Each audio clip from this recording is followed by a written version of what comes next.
ఏది అయినా ట్రై చెయ్యి ఆచి చికెన్ మసాలా. ఆచి చికెన్ మసాలా. నువ్వా నేనా తేల్చుకుందాం రా. సై అంటే సై. యానాంలో పొలిటికల్ హీట్ ఆ రేంజ్ లో ఉంది. సవాళ్లు షరా మామూలే, కానీ అక్కడ శపథాలు రీసౌండ్ ఇస్తున్నాయి.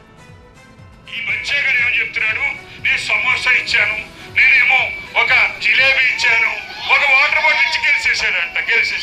ఇప్పుడు గెలవరా, నువ్వు 5,000 కదరా 10,000 చెప్తున్నాను. ఈరోజు అరే అంట తురే అంట ఒక శాసనసభ్యుడికి ఇచ్చే వాల్యూ 5,000 ఎలాగే ఇవ్వలేదు. కొంచెమైనా నవ్వు, ఆ నవ్వు చూడలేకపోతున్నావు. తొడలు కొట్టేసుకుంటానో బుసలు కొట్టేస్తానో సరిపోదు. నీకు ఎంత వయసు వచ్చింది? అప్పుడే 63 ఏళ్ళు అనుకుంటా. నువ్వు ఎంతవరకు కాళ్ళు లేపుతావో, ఎంతవరకు తొడగొట్టగలవో కూడా నాకు తెలుసు. యానాం అసెంబ్లీ ఎన్నికల వేడివాడి అట్లుంది. ప్రచారంలో సవాళ్లు, ప్రతి సవాళ్లు అలా పటాసులా పేలుతున్నాయి. ఎన్డీఏ కూటమి ఎన్ఆర్ కాంగ్రెస్ పార్టీ అభ్యర్థిగా మల్లాడి కృష్ణారావు, కాంగ్రెస్ నుంచి సిట్టింగ్ ఎమ్మెల్యే గొల్లపల్లి అశోక్ బరిలో దిగారు. నీ పెతాపమా నా పెతాపమా తేల్చుకుందాం రా అంటూ తొడగట్టి మరీ సవాల్ విసిరారు మల్లాడి కృష్ణారావు.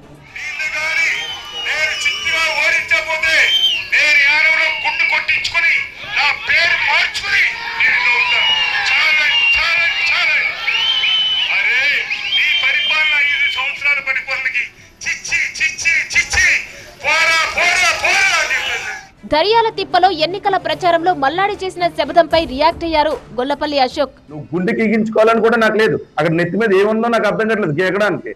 నువ్వు అర్థం చేసుకుంటే నువ్వు గిండు దిక్కుంటే 80 మంది ప్రజలకు మంచి ఏం జరుగుతాయా?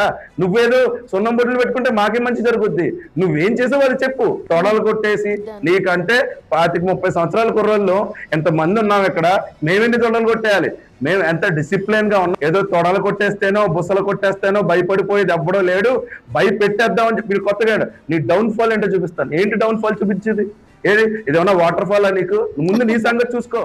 మళ్లీ రంగస్వామినే సీఎం, నేనే మంత్రినంటూ ప్రచారాన్ని రఫ్ఫాడించడమే కాదు, రప్పా రప్పా అంటూ ప్రత్యర్థిపై పంచలేశారు సీనియర్ నేత మల్లాడి కృష్ణారావు.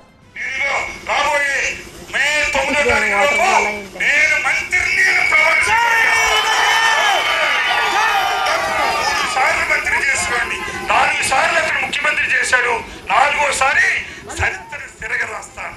ఇలాంటి తరిమి కక్కించే వరకు కూడా మల్లాడి కృష్ణారావు నిద్రపోడు. పెద్దయిన ఆరెంజ్ లో సవాల్ విసిరితే ఇట్లాంటివి ఎన్ని చూడలేదని రియాక్ట్ అయ్యారు అశోక్. ఈ రోజు కొత్తగా గెలిచి తొడగొట్టేసి మంత్రి అయిపోతానంటే ఆల్రెడీ 3-4 సార్లు గత 5 ఏళ్లలో కూడా నేను మంత్రి అని అన్నావు. ఇప్పుడు మళ్ళీ మంత్రి ఏం చేస్తావు నాకు అర్థం కాదు. కొత్తగా మేకప్ ఆర్టిస్ట్ లాగా ఏదో పెద్ద బ్యూటీషియన్ కోర్స్ కూడా చేసి ఉంటాడు. మరి కొత్తగానే ఇతనికి ఏంటంటే తొడలు కొట్టేయడం, గుండు గీయించుకోవడం. ఖచ్చితంగా నువ్వు గుండు గీసుకునే పరిస్థితి వస్తుంది. హోరాహోరీగా సాగుతున్న ఎన్నికల ప్రచార పర్వంలో యానాం రాజకీయ రంగుల వైపు టర్న్ తీసుకుందిలా.